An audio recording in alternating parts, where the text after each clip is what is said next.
What's up you guys, welcome back to my channel. If you're new here, my name is Mina and I make videos every Fridays, and today's video is going to be the coffee tag by Bangity Bangs, which is 6 years old. I know, where have I been? I googled book tags and I looked through Jessie the Reader's video and I found this, so I will link it down below. I will link Jessie's video down below and also the prompts like I usually do.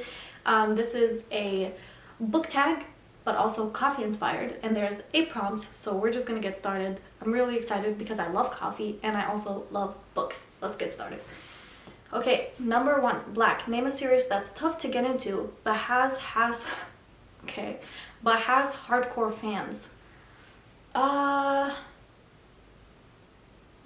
Okay, it's not for me, but I feel like the Immortal Instruments series, like from the very beginning of Infernal Devices all the way to wherever we are now, Chain of Gold, Chain of Iron series, there's a lot of them, so I imagine it would be really difficult for new people to get into it, and the fandom for the Immortal Instruments is really big and really huge and very passionate about it.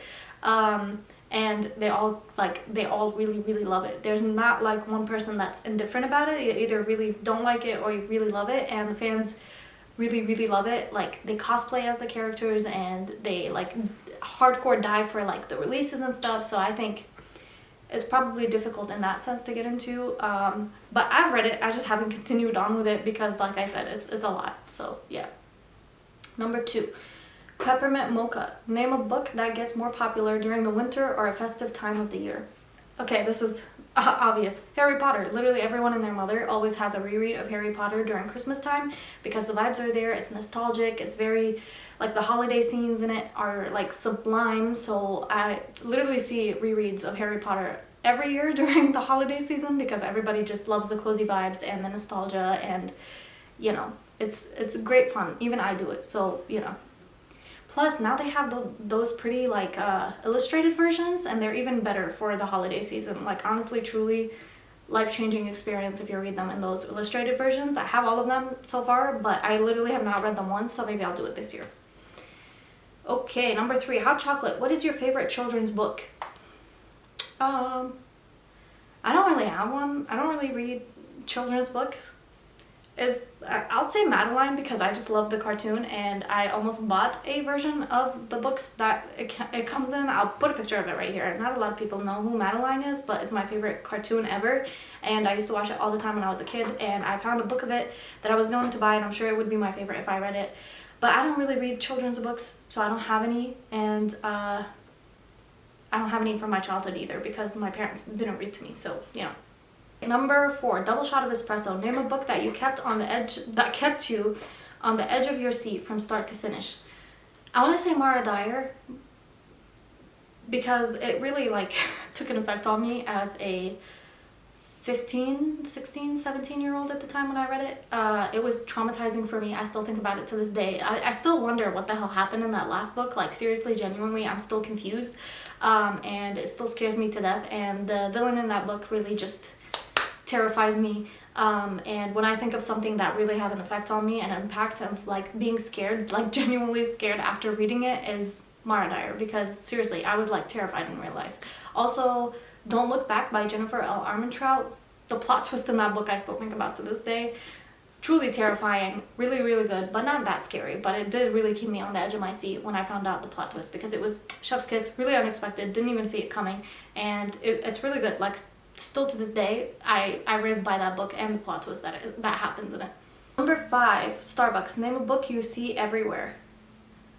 Probably the Shadow and Bone series right now is really popular because of the Netflix show, and everybody and their mother wants to read it, and it's really popular even in the library. Like, you cannot get your hands on it because everybody is trying to read it because of the Netflix show, and Six of Crows is also everywhere, and I really do see it everywhere, like in bookstores, and obviously in bookstores, and like grocery shops, wherever you see like books being sold, it's literally everywhere, so yeah. The Hipster Coffee Shop. Give a book by an indie author a shout out. An indie author?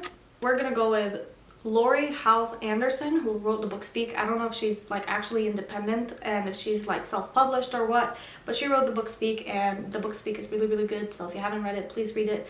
And give her support because she did wonderful, and the book is chef's kiss and everybody needs to read it at least once in their life. It's really life-changing and it's really, really well done for the topic that it covers and the way it covers it. It's really, really good. Number 7, oops, I accidentally got decaf. No, absolutely not. Name a book you were expecting more from. This happened recently. What book did I recently read? I'm gonna go with After We Collided, or is it Before We Collided? Is it After We Collided? When We Collided? Is it what? What? So, When We Collided by Emery Lord. I've been so excited to read for years. Literal, like actual years. Like I added it to my to-read list probably in 2016, 2017. When was this book released? Let me not act up.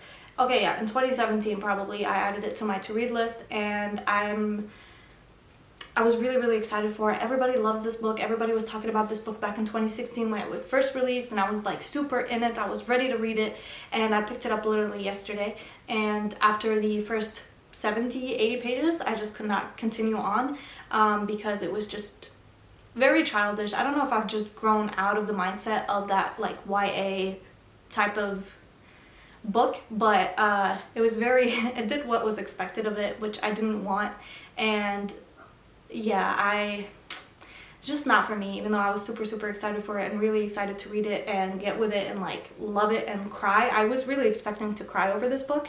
I was just annoyed, and I just could not see like the characters and the way the plot just went so fast in the first 70 pages. I was like, no thanks, and I DNF'd it. So last one is number 8, The Perfect Blend. Name a book or series that was both bitter and sweet but ultimately satisfying. An Ember in the Ashes by Sabata here. It had its moments where it was lagging, okay? I'm not even gonna front, but I loved it so, so much, and I would probably not reread it because there's like 4 books in the series and each one has like 400 pages, so it's a lot. But I really, really enjoyed it when I read it, and it honestly made me cry, and I love the characters so much, and I've been attached to these characters literally since, what, 2016, 2017, when I first read the first book, and I just finished it recently this year, I believe, and it made me cry like I mentioned, and it's very close to my heart. I love the characters so, so much. I love the plot. Sabata here really did that, okay? She really did that. If you haven't read it, please do, because it's so worth your time. And though there are moments that are like not the vibe, it's still perfect. But yeah, you guys, that is it for this video. I hope you enjoyed. Let me know down below if you did. Like I said, I will leave the original video that the original video of this tag, the prompts, and Jesse's video that I watched down below in the description box. I hope you enjoyed. Thank you so much for watching. Always remember to keep your head, heels, and standards high, and to treat people with kindness. And I'll see you guys again next week with another video. Bye, you guys.